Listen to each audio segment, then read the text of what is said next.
MrBeast is pretty much the biggest YouTuber ever. Why do you think his videos get such crazy views? MrBeast says the reason he gets such crazy views is because he spends massive amounts of money on the production of each video. And when I say an enormous amount of money, I mean an enormous amount. MrBeast spends about $1 to $5 million on each video that he produces. Remember that each video he makes is just about 10 to 15 minutes long.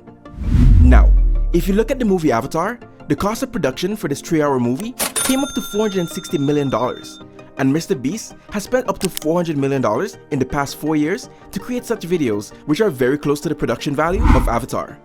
Now, every time MrBeast releases a new video, it averages about 100 million views. Is this only because of the cost of production of each video? Or is there something that MrBeast is hiding? Logan Paul and KSI, who are very big influencers in the space, just average about 1 million views on a video they upload, which is nothing close to the number of views MrBeast is receiving. What is MrBeast doing to get these many views? Now listen closely. MrBeast mainly targets children, but KSI and Logan Paul have an audience between the age of 12 to 24. Now, MrBeast's audience is mainly in the range of 3 to 10 years old. MrBeast's target audience is a very curious demographic. Think about it. Kids don't usually skip through videos. They watch the entire video, which increases the average view duration on MrBeast's channel.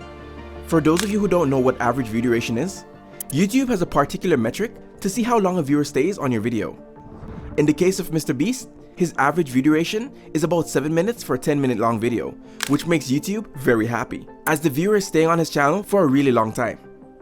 Most creators, like Logan Paul and KSI, only average about 3 to 4 minutes on a 10-minute long video. This is not because their content sucks. It's mainly because their viewers tend to scroll a lot and skip videos. Teenagers and adults have a much shorter attention span than kids. Adults and teenagers are not going to subscribe and like the video when you tell them to, but kids will. They are easier to control. MrBeast is well known for his philanthropy. He is always giving away money, cars, and expensive gifts. But does this make him a good person? Or is this another way to get more views? According to psychology, when you watch videos that have a happy ending, your dopamine increases, which makes you want to watch more videos. This is also a marketing strategy. When you see someone doing something absolutely ridiculous, then you will go speak about that person to your friends and family, which increases the visibility and popularity of this person. Now, why did I say that MrBeast is the most evil business on YouTube? He is doing so much good, isn't he? Then why make such a bold claim? Let's start with MrBeast's fast food chain, MrBeast Burger. When MrBeast opened his fast food chain, kids went crazy. It became the new Happy Meal. No kids are asking for McDonald's money from their parents anymore.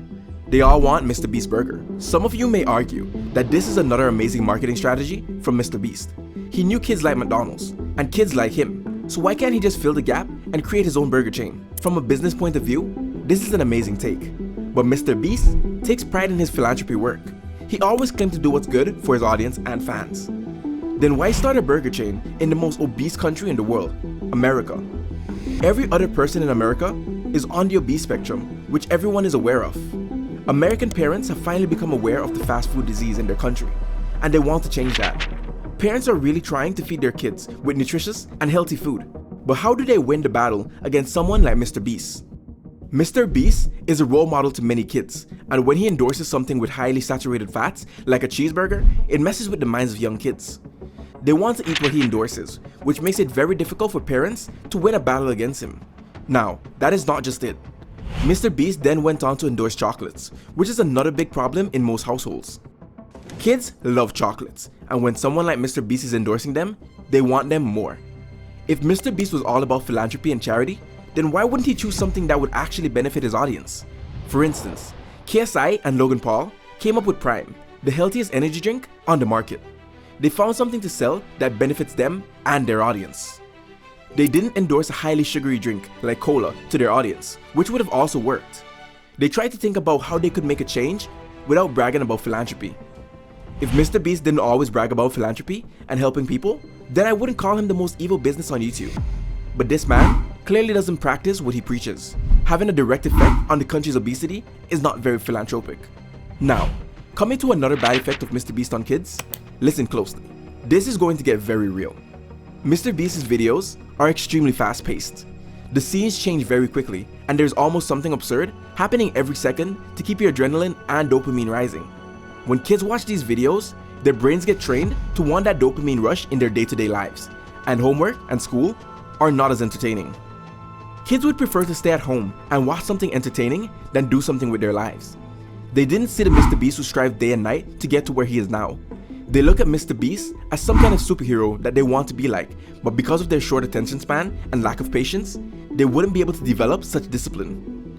One of the main reasons kids spend so much time on YouTube is because of MrBeast, and due to this stat, it is known that 1 in 4 kids develop social anxiety and ADHD. MrBeast is probably very well aware of this stat, but he continues to make such videos. If he was a philanthropic person like he says he is, don't you think he would produce content that isn't harmful to kids? And it's not just the kids who are suffering because of MrBeast. It's also the contestants who take part in these ridiculous videos. Some of you may argue that the contestants in his videos are adults and it's their choice to be in the video. But imagine this, these contestants in MrBeast's video are in it for the money. For instance, there was one challenge MrBeast did that was extremely disturbing. He separated a father from his kids for a month, and if the father was able to live without seeing the kids for a month, then he would receive $500,000 as the prize money for this challenge. Why would anyone come up with such a sadistic challenge? The poor father stayed away from his kids for a whole month to receive this prize money, which is absolutely absurd. MrBeast is basically taking advantage of poor people who really need the money to make these videos. Another ridiculous thing that MrBeast has done is platform evil creators such as Joe Rogan and IShowSpeed. Joe Rogan is not that bad, to be honest, but he is known for his racism. Joe Rogan basically said that walking into a black neighborhood was like walking into the movie Planet of the Apes. Now, Joe Rogan seems like someone who really wouldn't say that, but even I was surprised by the fact that he said that. IShowSpeed is another crazy YouTuber MrBeast platformed to his audience. IShowSpeed is probably the worst YouTuber ever. This guy would do anything for attention, and by anything, I literally mean anything. IShowSpeed is very famous for his misogyny and his ridiculous views on everything. He has pretty much threatened to rape a woman, and he almost threatened his mother's life by lighting her room on fire. And it's not just that. IShowSpeed recently was being super racist to an Asian kid in the World Cup. Now again, I'm so sure that some of you will argue saying that MrBeast is entitled to free speech, so he can platform and say anything he wants. But come on, then why does this man want to make himself look so noble? He prides himself on the philanthropy work that he does, and he even brags about not even buying a single supercar. MrBeast is very well aware that his audience can be easily influenced, but he still chooses to platform stupid YouTubers like IShowSpeed. Imagine a kid watching IShowSpeed's content. They probably would try to light their mom's room on fire thinking it was some kind of funny prank, cause they're not aware of what damage it can cause. They're kids, for God's sake. They still think Santa and Superman exists. So why would he put so much pressure on parents when he knows that platforming such YouTubers can probably harm his audience? It's not like MrBeast is a small YouTuber and he needs to platform ridiculous YouTubers in order to get views. MrBeast has already made it in life. He may become the first YouTuber billionaire, but he still chooses to exploit his audience in order for him to gain fame and wealth. MrBeast has recently been hosting many gambling tournaments with other YouTubers. Now, YouTubers who endorse gambling usually have a much more mature audience compared to MrBeast. For instance, have you heard of the Thenek Boys? These guys are unapologetic about who they are. They know they're insane and they're very true to themselves. They make videos on going to brothels in Mexico and random shit like that.